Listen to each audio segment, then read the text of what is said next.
I think Web3, I realized that it was a blank canvas for us to do what we wanted. And if you were able to pull it off, then you could just do exactly what you want, how you imagine it. The hard part is to pull it off.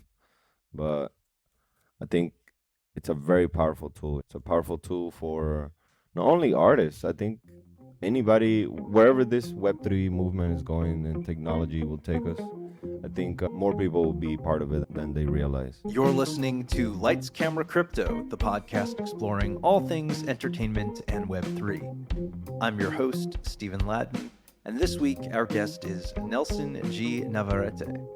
Nelson, who goes by Nelo, is an Emmy-nominated film director and co-founder of Buscando America, which began as the title of a film and has now grown into a sort of Web3 production company.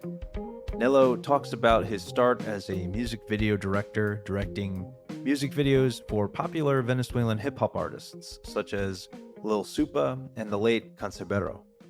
He then made his transition to features and earned an Emmy nomination for his HBO Max documentary A La Calle. Now, Buscando America's first feature is being financed by NFTs, and Nelo details the journey. Let's dive in. Nelo, welcome to the podcast. Thank you. Yeah. We got a chance to meet at the Outer Edge conference, and had an opportunity for those listeners who aren't familiar. Outer Edge was a crypto It's a NFT new name. It's a terrible new name.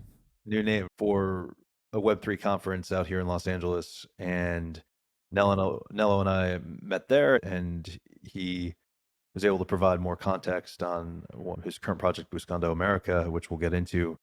And as a filmmaker, fits uniquely for this podcast and this audience. And so, what I was really curious about when we first started meeting was just your journey of filmmaking. You have a deep background in music videos, and just the first question that we haven't talked about yet is: was music and directing, was that the intersection for you of your interests growing up? How did you get into the music video space, into directing, and now into larger feature films? Man, I don't even know. I don't even know how I got here. I was like, one of my roommates started, two of my roommates. So my house became like an immigrant house. Like we started helping each other, especially the youngins. And two of them are rappers. They just got a mic yesterday, this one. And I was seeing them find their voice and stuff. I was like, let me get in there. So I did a little hook. And I was like, I think I still got it somewhere in there. And it's cool to see how music has always been part of my journey. I actually rapped. I did a mixtape in 2009, yeah, ish, when I was trying to find like what to do with my life, and then it's somewhere there. I have to find it. maybe, maybe I'll mint it. But it was like film just became like a search for like expression, and music was my form of like representation in a way as an immigrant. When we left Venezuela, there was not a lot of Venezuelans in the US, and I felt like I identified myself a lot with the hip hop scene. And I used to just like bring like CDs and just kind of like dive into my headphones and then just feel like that was the voice that was speaking to me and letting me like stay strong as like I went through this like weird adaptation phase. And then I just stayed in that lane. I never turned back. It was like I went back to Venezuela. I just met more. I was like getting closer to the scene and being accepted in the scene somehow. And then I just opened all the doors with my camera. I opened the doors with my DSLR. I was like lucky enough to ride that initial wave of DSLR and see it really early. So when I brought my camera to Venezuela, I not only had the skills to test it and also the passion, but also the camera. At that time, a lot of stuff was in tape. So people were like, what is this digital stuff? And I feel like the same thing is happening now. We're not doing something crazy, revolutionary. We were ready. Maybe we weren't ready when the peak of the market, but we're ready. Like people are seeing like, oh, what is this Web3 thing? You know, it's just like the initial wave always. So it sounds like then you had filmmaking, you had vision, you had a desire to create visually, and that coincided with your love for hip hop, and that was, as you said, your acceptance into the group. That was your way in to be a part of this thing that It's aided, bigger. yeah, yeah, it was bigger, but also it sounds spoke to your skill sets too. I think it was like a combination of like heart, like the passion of like representation in my culture. It's weird. It's like culture of a subculture. A quick example is Mexico, for example. It's a huge country, right? And it has a huge influence here in the U.S. because of their migration. So for the hip hop that I would share with my peers was like, oh, look at this. I don't know, Cypress Hill, Aquid, a lot of Chicano influenced hip hop. And I was like, yeah, I like it, but I don't feel like 100% represented. But listen to this stuff, like La Corte or like really early stuff from Venezuela. That for me was like it, but for them was like this weird thing. And Venezuela never got its like voice in the world until I made those videos with that guy. And that guy that I work with eventually became like the biggest one. So it was weird going from like somebody who consumed it to somebody who was like helping it grow.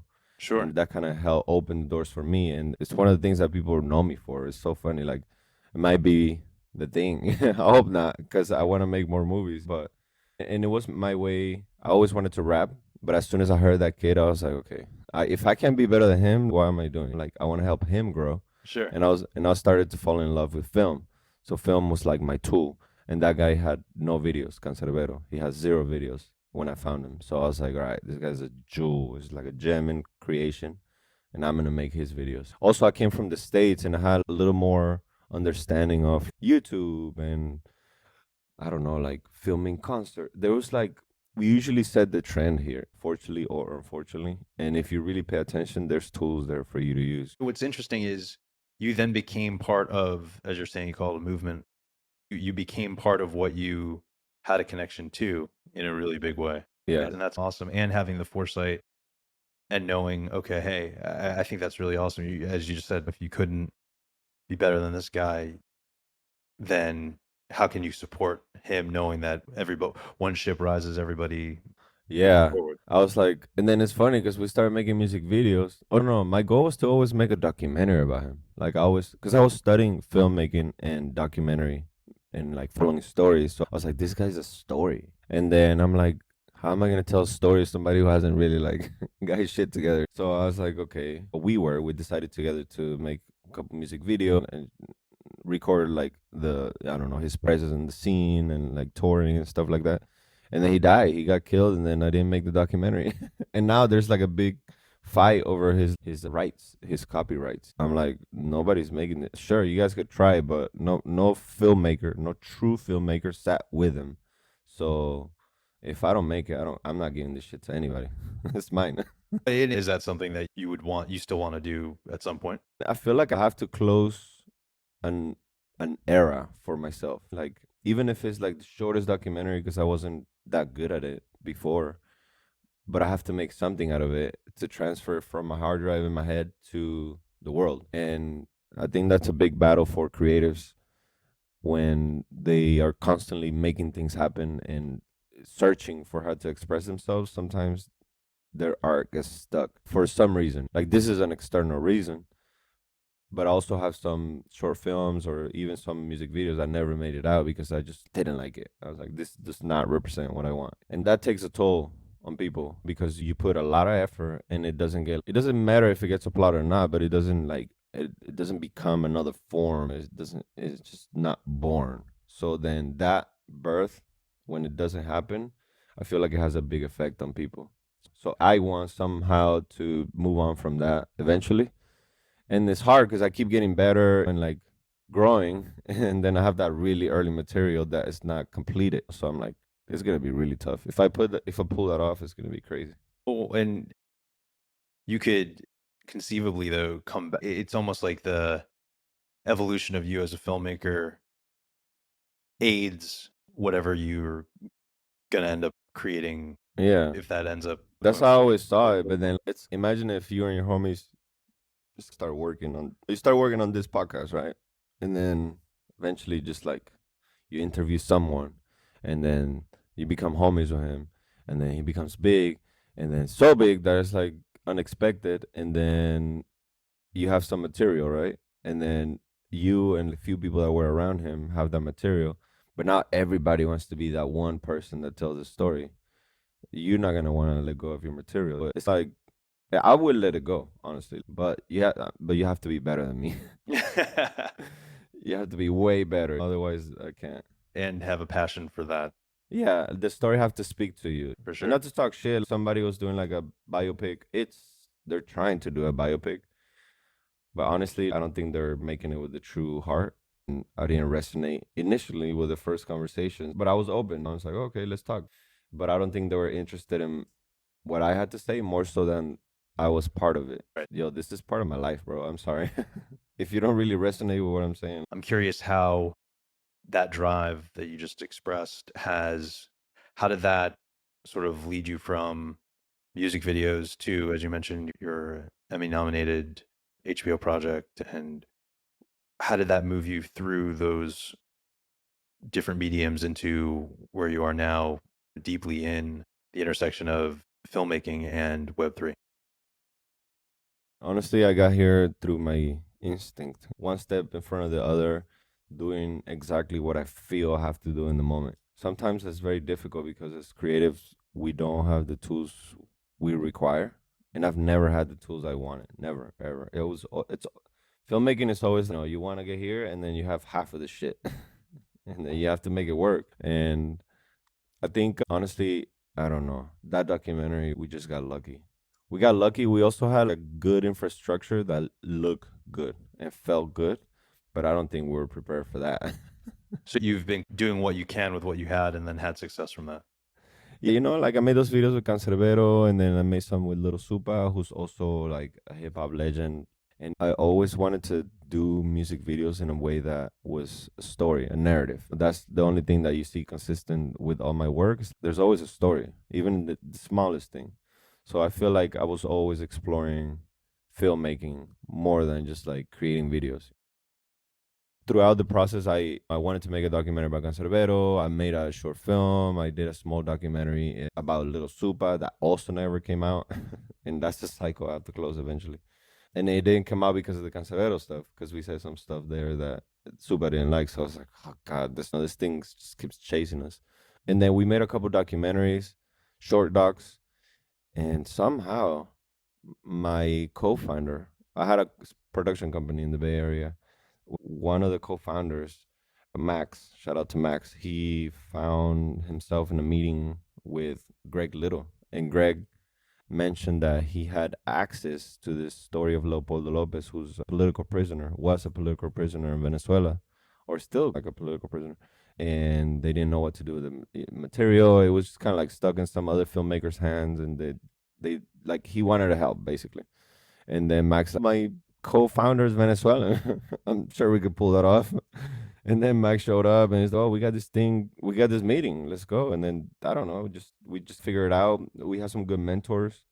I asked some people around. They're like, "Oh, just make a trailer." And then we're like, start hitting up people in Venezuela. And then by the time we realized it, we knew what we were doing. I think like filmmaking and story-driven films are like a form of art that if you do it once, you could do it twice. And we did that, and somehow we made that shit happen. Yeah, and I think you're referring to the storytelling. If you're able to tell a good story, it doesn't necessarily matter what medium it is. It's just learning what that medium is and how to, as you were saying, use those tools. But the essence of telling that story in a way that's compelling that people can find interesting is, if you have that, you've got the bare essentials. Yeah, and there's always I'm always making something that resonates somehow. I always search for that one thing, and I don't do it on purpose. It's just what is that thing that is speaking to me, and that's what we're doing Buscando America. We just keep searching and searching. And the last project I did, I learned a huge amount of things, but the biggest thing was how to produce a film. Like, how much does it cost to do this? Like, how long does it take to do that? And this big cycle of a feature, because that shit takes a long time. I was coming from like shorter rewards, like quick dopamine, and this shit takes a long time. But I like it more. I feel like it's more like rewarding. It's less rewarding, but personally, it's more rewarding. I feel Sure. like I could write a longer like rhythm. And with the current Web3 tools, I know you've said previously that the intersection of Web3 coincided with your ascension as a filmmaker in terms of where the tech went and where your career was going and stuff like that.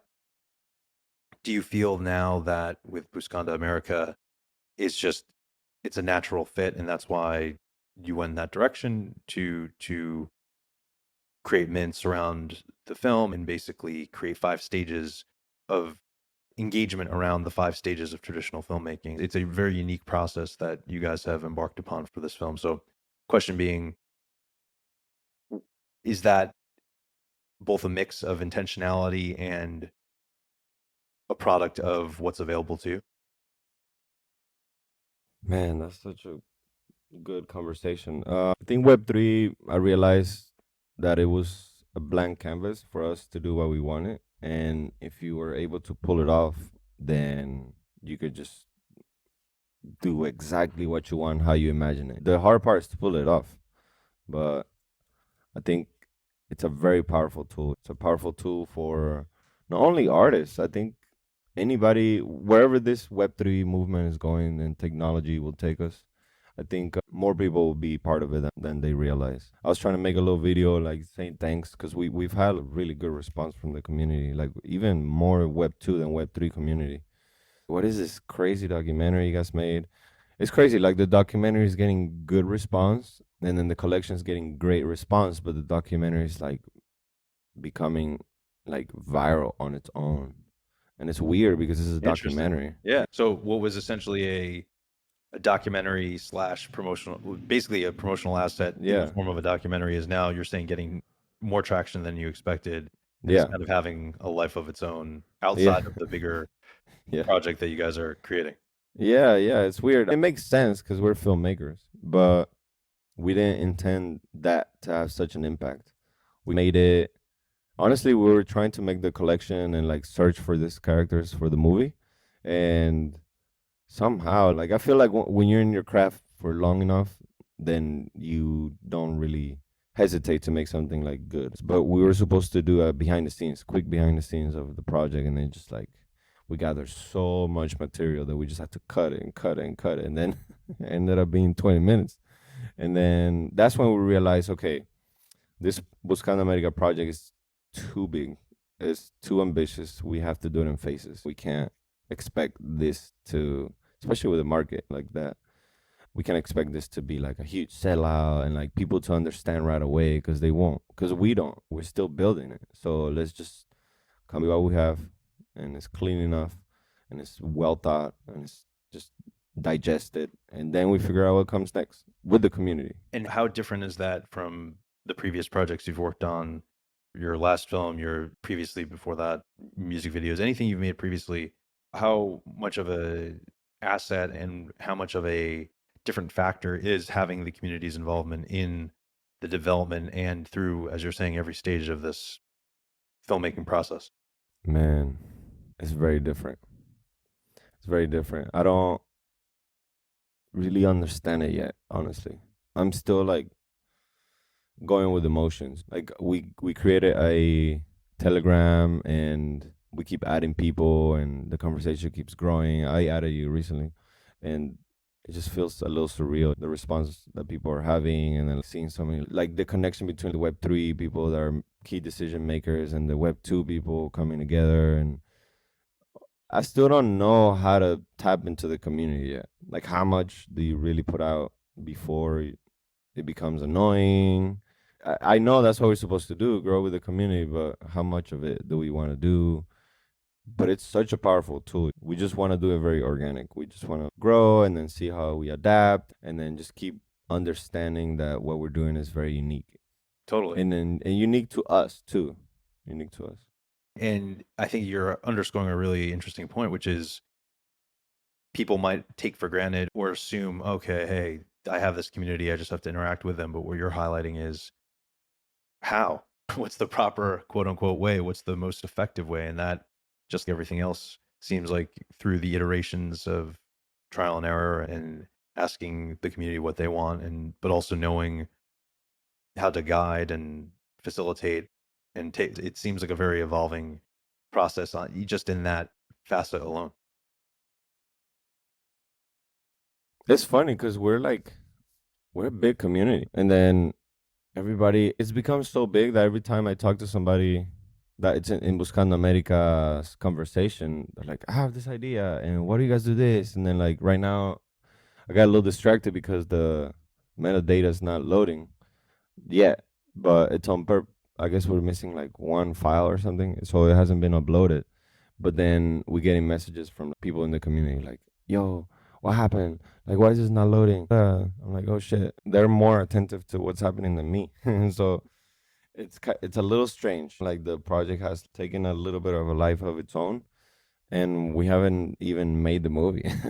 It's so weird, honestly. I'm still, what's happening? And that seems to be a trend I've noticed where projects are getting the audience first, perhaps, or the community around an idea or a piece of art, or in this case, a film, where initially it was, okay, hey, here's the final product. Let's build a community around that. Now there seems to be a trend too where community is being cultivated and built either side by side the end product or well in advance. You're doing, intentionally or not, something that is happening in other examples too, in that regard. Yeah. And it seems to be the way. I guess that's you have to create that foundation before you release a project if you want people to support you. And we never really tried to intentionally create a community. We never really incentivize people to follow us or I don't know, like really pay attention to what we're doing. We just did it. Like NFT NYC last year, we showed the documentary. We did a lot of IRL stuff. I was also very active on spaces and talking about our stuff, but not everybody really understands what we're doing, honestly. Like what the people that are helping and are like engaging, like you are, I think are like, oh shit, okay, this is something crazy that's brewing.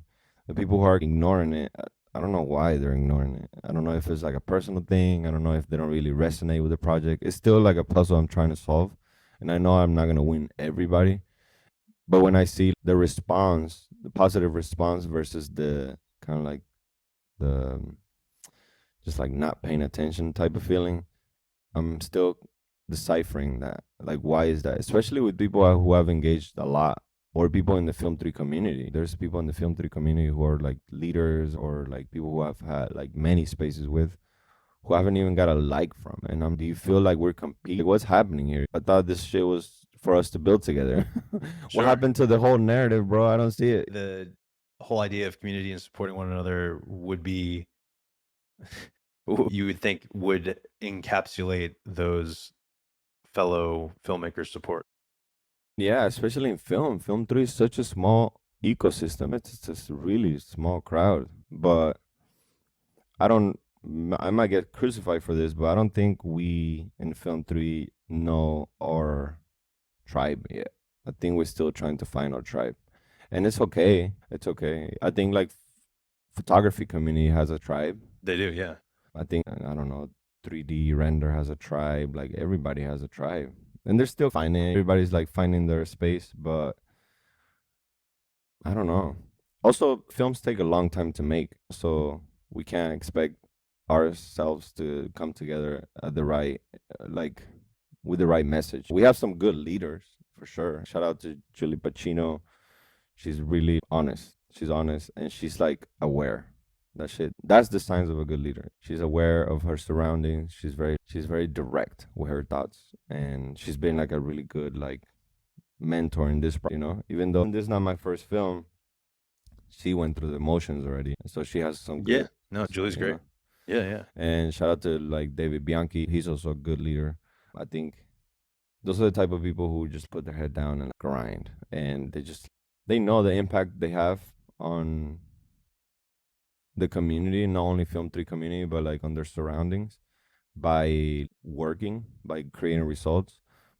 But I feel like they also know they're held accountable. So they know they're somewhat of a public figure and they know how to communicate. And I feel like that's the type of leadership that we need. And I feel like there's a lot of people who are like in here with the right intentions, but movements are created with one particular mission, which is elevate each other. I don't think Hmm. movements like I've been part of a few movements. One of them is like hip hop in Venezuela, and that shit was like raw and dangerous, and you don't take missteps in that. You have to like always be somebody who has their codes together, and that's the reason why Canserbero blew up is because it was a movement, and everybody swam maybe not in the same direction, but with the same intention, was which was elevate hip hop from Venezuela.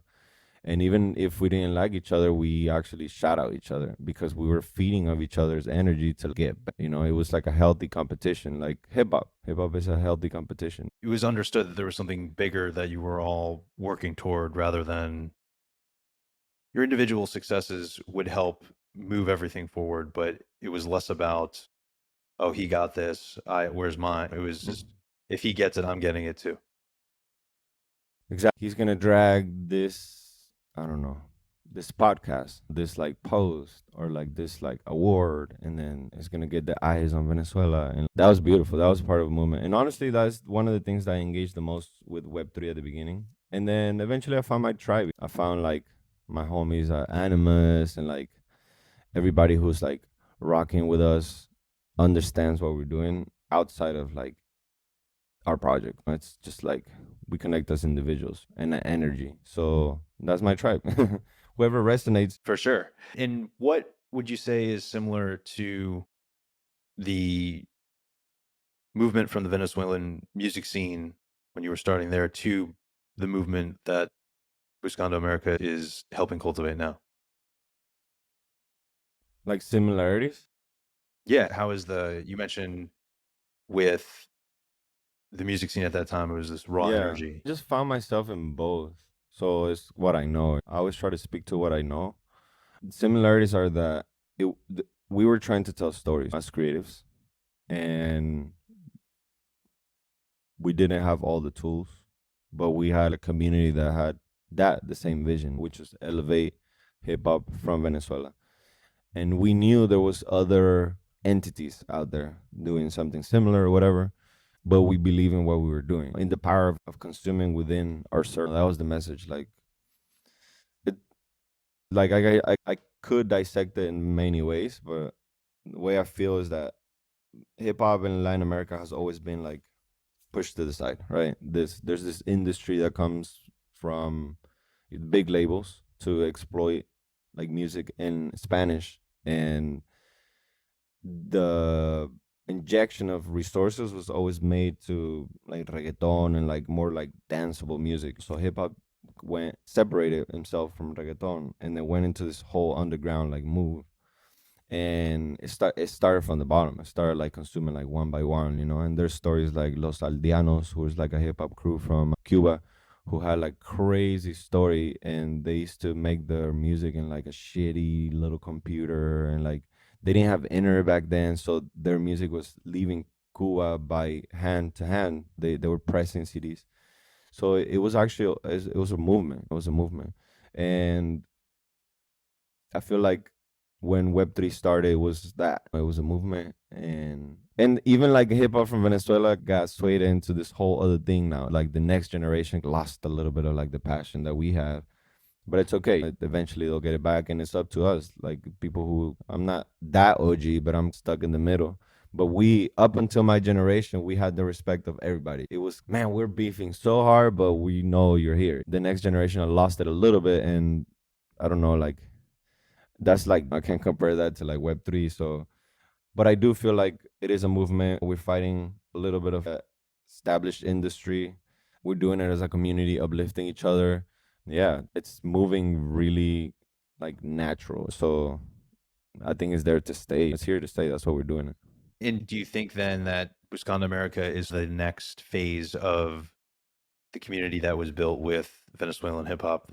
You've mentioned it before, it's integrated into Buscando America because that was where you came from. So is it an entirely separate community, or is it one that has its roots in exactly what you were talking about in terms of healthy competition, stuff like that? Yeah, for sure. It's and it's crazy. The people that came out of there, like a lot of good stories and just narratives that people look back to and are like, oh, remember that era where this happened? And then I don't know. I don't know. I run into homies that were in hip hop, and then everybody has a different story, a different version, a different way to see it. And I think it was we were just grounded and in tune with ourselves, and then created a movement. And then that's how I feel.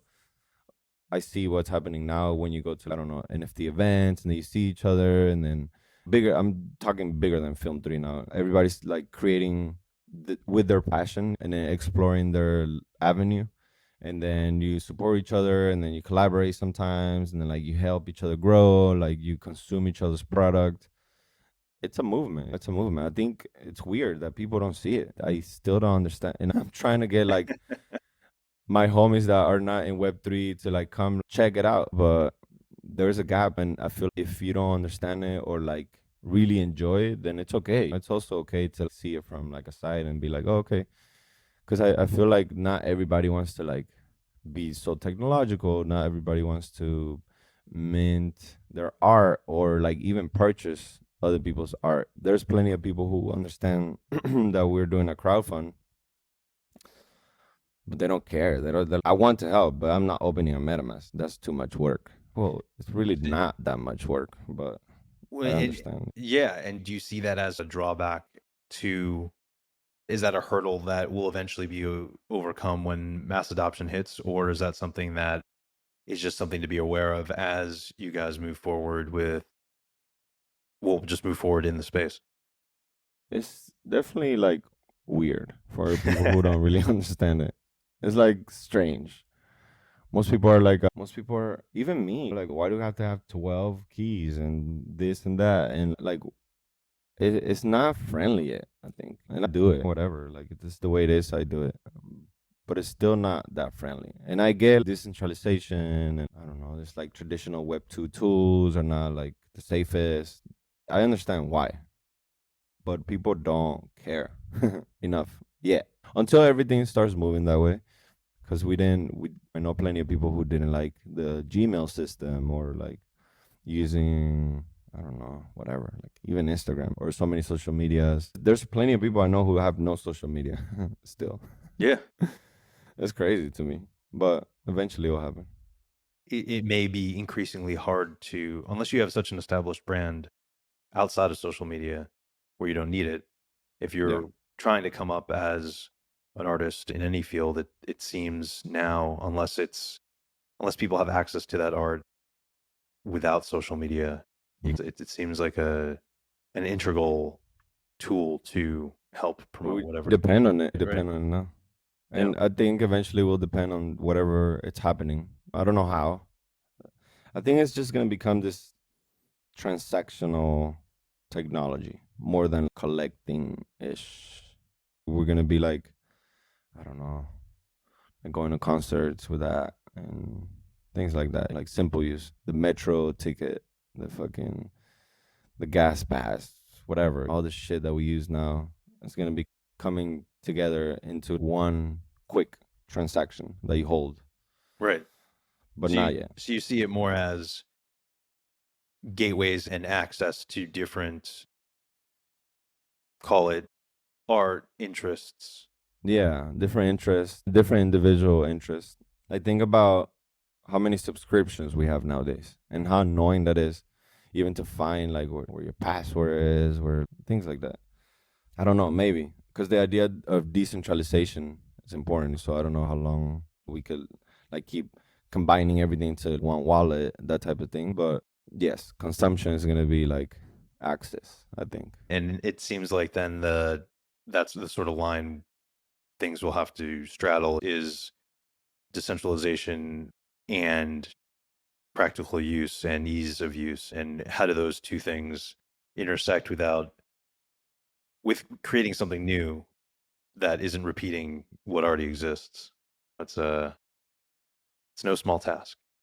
It's not. But for now, I think it's okay. I think what makes it fun and interesting and challenging is that it's not massively adopted. And if it doesn't get massively adopted, it's okay too. Maybe it'll become something that it's just it is what is defined by the movement, and it stays that way, and that's okay too. I don't think we have to like chase mass adoption. Sure. I think it would just happen. Also by but leading by example too. In terms of leading by example, you mentioned how you learned a lot from your last film. What have you learned so far from this current project that's going to help propel it forward as you guys move forward, and also influence the content that you'll be creating as the weeks and months continue? Man, I've learned to just go with the flow. I've always gone with the flow, but this shit is like insane. You have to also learn to not sleep, to function with little sleep. This, I feel like every founder, regardless of how much money you have, you are battling a lot of things, that in a traditional Web 2 structure or like any structure that's non Web 3 is so different. It's really hard to wrap my head around what the hell's going on. Like before, I feel like the system of a client is challenged, responding to a few group that decides where your project goes. It's also like very different. Like usually, regardless if it's you working with like a corporation, it's a client that you have to do work and then send, and they send notes back, and then that's the way that the project finishes.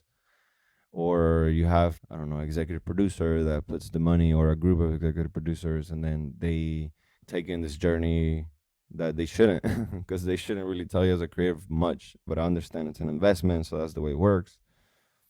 But it's still a small core. So from that to now, you're just leading with the audience, and it's weird because like sometimes the audience would not say what they feel; they just disengage. So how do you read And that? they just ghost you? Yeah, they ghost you, man. It's crazy. And I do it. We all do it. There's so many projects, so many things happening, and then imagine if there's a saturation of media already happening, and now we're moving into this trend that might stay or might not, where we consume as a community. So then we all consumers and we all creators. So what the fuck is gonna happen? Hmm.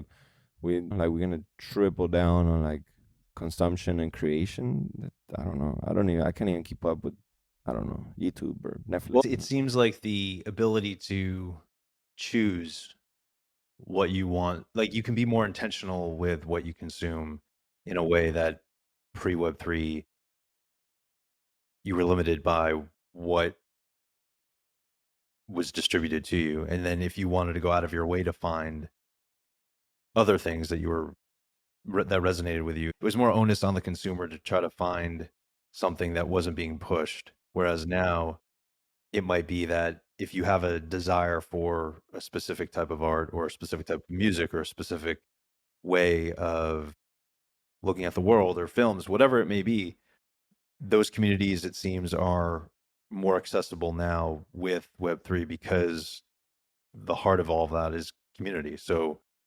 people wanting to support and see the same things, there's a easier outlet than say back in the day, which was, I don't know, what was it, a Facebook group like you would join to That's true. That's you true. know. That's not that long ago. In terms of advancements and stuff like that, where do you guys see, you're currently with Buscando America, you're still in phase one, yeah? Development. We call it development. Development. And what can we expect to see in the coming months from the project itself, and what kind of timeline do you foresee it being, the overall completion of the film being on? Man, that's such a good question. Ideally, ideally, we would like to finish writing by July, and then like finish like script, doctor, everything. Log the script by July, August, and then start pre-pro so we can film in February. There's only 2 month, two like time slots that we could film in Medellin. One is January, February, and one is like June, July, because Medellin is a rainforest. So in the other months, like we timed it, and it's the best sun and the least amount of rain, because you could just be sitting right there, full sun, and then like you look back, and then here comes the giant gray monster. Sure. And then you're like, oh shit, put your equipment away. Like it's crazy. Like, it rains and it's like heavy rain. So it's hard to plan a whole film around that. So we know those two windows. So we either shoot. So hopefully we're shooting in January. But also depends a lot on how these collections do and what happens with the market. And because I know if we stay consistent, like the community is gonna grow and we're gonna be able to do many other mints. And we want to focus on like just like micro transactions and not necessarily like quantity of like big sales, but more so like interaction too. And that the whole ecosystem makes sense. Like we're in the development stage and we don't want to come out with a collection that has nothing to do with our project because we need some money. So if it doesn't make sense, then we're not going to put it out. Also, I think we're building towards, I think partnerships are important for this era. I think we'll see what happens, but I'll put it out there, maybe manifest it, but a couple like bigger companies that can help us like co-produce and get to the finish line, I think will be key. And the metrics I think are important in this stage, especially all the organic growth that the project is having. So I don't know. I don't know. Ideally, we shoot next year for sure, but I don't know when exactly. But ideally next year. We're in this together with a team, and we know we're gonna have to swim until we get it done, and we're gonna do it right because neither Alex or myself are like playing around. This is not a game for us. Sure.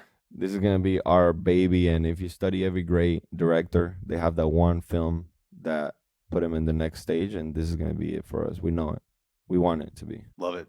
Nello, appreciate you taking the time to chat. Where can people go to support Buscando America, and how can they find you and engage and continue to help the mission? Most socials are Buscando America, and it's a 3 instead of a E. We couldn't lock down the original name everywhere, so it was hard. But Buscando America, you could also, if you go to our website, everything is there. So it's buscandoamerica.co. And I encourage people to check it out because it's interactive. We try to make it like as cool and different as possible. And our socials too. Mine is the Nelo GN, and Jane Silva is our executive producer, and Alex Ulises is our other director. So us three are like the core, and then we have a really long and big list of team members. I might as well give him a shout out. Our homie Tomal, he's the creative director behind the brand and the whole like presentation of how we do this. He's been so key for us, man. It's crazy. Tomal is a visionary. And then Natalia and Laura and Maria Jimena, they're our legal team. So we had to like bulletproof ourselves in every little corner we could. And they've been like key for us as well. Our homie Dos is a web developer, Will, 3D artist, and our team in Medellin of producers, Los Mejias and Vega. They've been key also. It's crazy. A lot of these people in our team are homies, but they just saw the project and they're like, I want to help. And it's like we literally got here by community, and we're still gonna keep growing. Hopefully, with that incentive to make this project with our homies and the people who resonate with it. Love it. Nello, appreciate you taking the time and sharing everything, and looking forward to seeing the community and your collective success in the coming months. Thank you, sir. Thanks for listening to another episode of Lights, Camera, Crypto, a podcast produced by Matt Bogart and Decential Media. Music by Brian Duncan and Kareem Imes. If you enjoyed this experience, be sure to rate and subscribe to our show, and to follow @Sladden and @Decential Media for additional content.